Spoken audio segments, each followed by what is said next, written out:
Y'all probably saw me post about this before, but there was a post in which Representative Thomas Massie was sharing, and he's been a big proponent of really acknowledging the existence of natural immunity. And what happens is in the conversation of COVID, that's almost like not even understood. For example, you have pockets of the world that have like vaccine mandates and all of that, the requirements. And for some reason, you not being, even though if you may have gotten COVID and you recovered from it, they still want you to get jabbed, which makes no fucking sense whatsoever, by the way, especially considering that you have these studies that are coming out and are saying, well, you actually might be better off. You actually might be better off if you just if you recovered as opposed to someone getting double jabbed. OK. But there was this guy that is a doctor, but I think it's more on a psychiatric aspect, not like traditional medical doctorate of what you think. But it doesn't matter. I mean, everybody's chimed in on this. So that doesn't make him necessarily wrong or anything. All right. I don't want to appeal to authority. I'm just saying it really goes that deep where you have people who tout their doctorate around and they get it disastrously wrong. So he deleted the tweet later, but it stood up there for a little bit. And this guy, this Dr. Ben Janaway, he says, responding, this is now deleted tweet. And it's deleted. I shared it, right? I don't want you to think that this is doctored or anything. I actually shared the original tweet before he deleted it, right? You can't see it. Someone thankfully got that screenshot, which is exactly what we needed.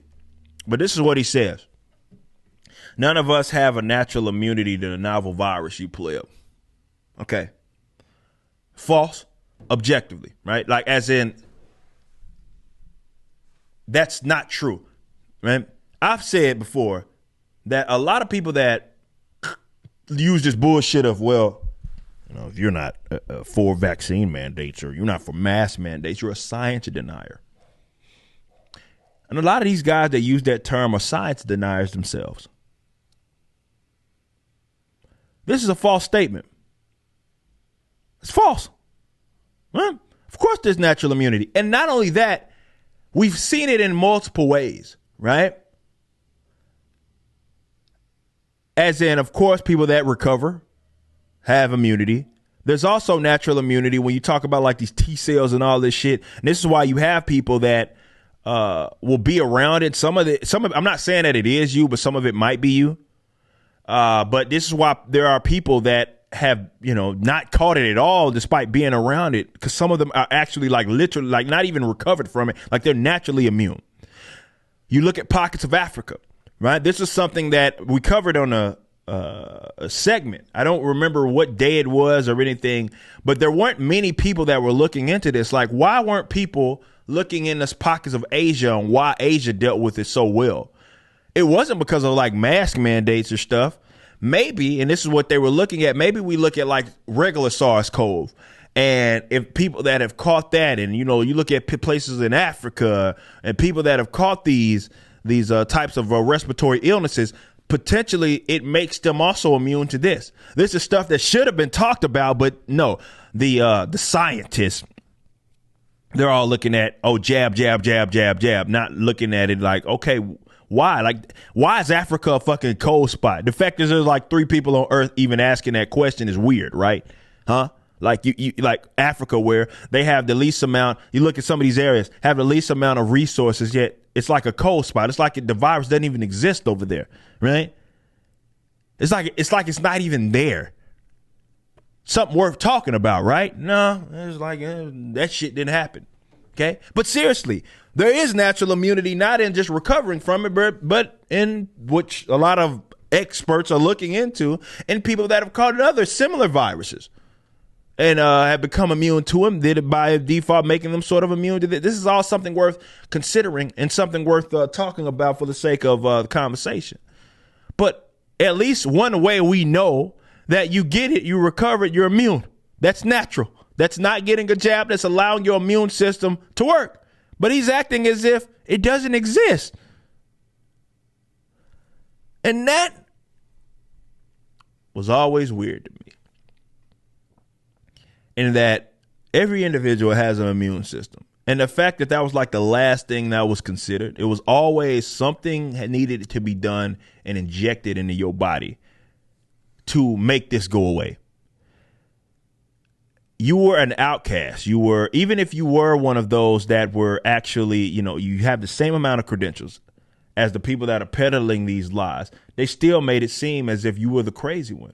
When you suggested, okay, this virus has a 99% survival rate. When Dr. Knut Wachowski had said, people called him crazy early on in the pandemic, it's like March. And he had said, man, shutting down schools was the worst thing that you could have did. Why?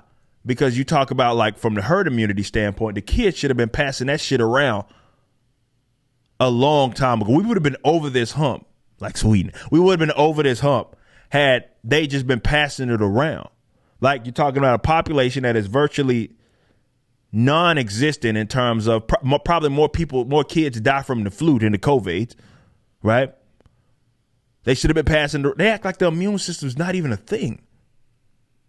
It's, oh my God, you may get sick. Well, guys, y'all do understand that we've been getting sick for human beings have been getting sick through humanity. Now, I'm not stupid.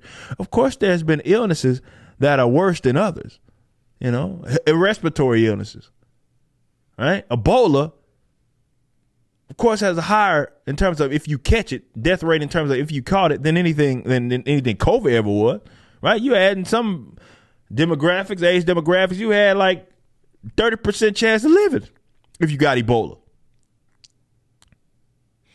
It's funny that we didn't shut the fucking world down for Ebola or swine flu or the various other epidemics and pandemics that we've had to experience.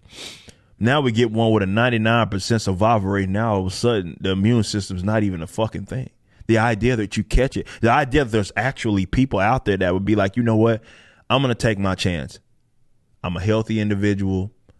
If I get sick, I get sick. Let me recover naturally and let me build the antibodies. They act like it's not a thing. Well, when you got crackhead ass doctors like this talking about natural immunity isn't a thing, I guess that's why we have a bunch of brainless running around acting as if the only solution is to fucking get a jab. You just watched a clip from my podcast, For Canon's Sake.